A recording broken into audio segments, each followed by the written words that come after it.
Nakakapagod na yung Rizal na yan. Puro na lang Rizal, overload na yung utak ko. Puro na lang siya. Nakakatamad na rin yung buhay niya. Ba't ba tayo nag-iimasok na ibang buhay? Baby. Asan ba? May remote. Siya, pahinga muna tayo. Saan natin to?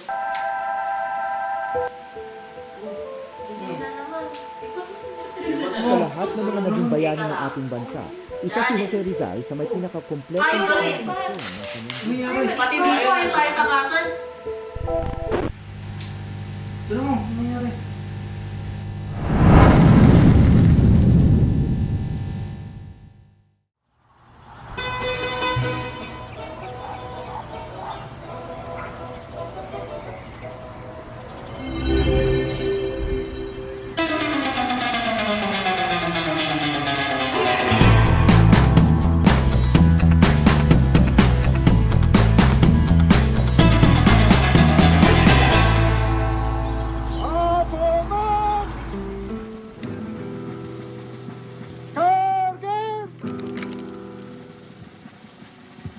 ¡Apunte!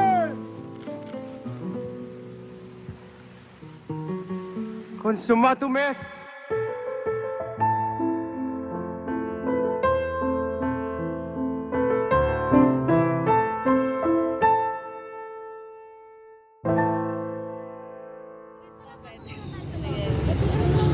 Opo, kasi may mga kabataan na hindi na nila alam yung sa unang panahon po.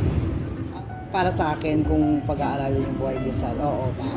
Dahil marami na rin kasi sa atin sa mga kabataan ngayon na hindi na nakaka-appreciate kung ano yung buhay ni Rizal ngayon.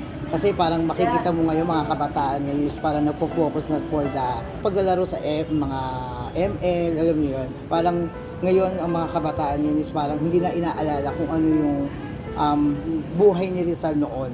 Minsan daw, mayroon isang batang gamo-gamo na naakit sa liwanag ng apoy. Maski anong paalala ng kanyang ina na huwag siyang lalapit sa apoy, ay lapit pa rin siya ng lapit.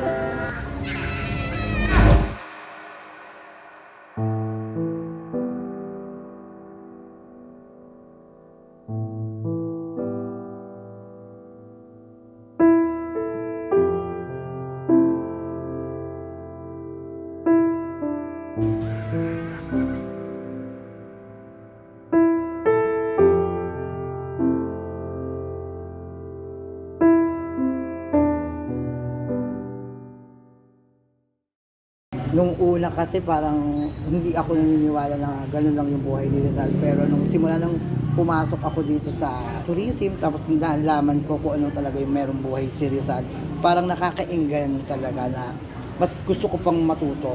At gusto ko itong i-share sa mga ilang kabataan dito sa Villanueva, lalo na lang dito sa may pagmamalaki ko na dito nag-aral si Dr. Jose Rizal, dito lumaki si Dr. Jose Rizal. Kaya marami akong kaalaman na natutunan sa buhay ni Dr. Jose Rizal. Ano po, meron po. Kasi kung wala si Rizal, hindi po tayo magiging malaya. Gustong-gusto niya ang liwanag ng apoy. Kaya sinuway niya ang piling ng kanyang ina. Lumipad siya ng lumipad, palibot sa apoy. Palapit ng palapit sa apoy. Hanggang sa magliyab ang pakpak niya. At tuluyan siyang mamatay.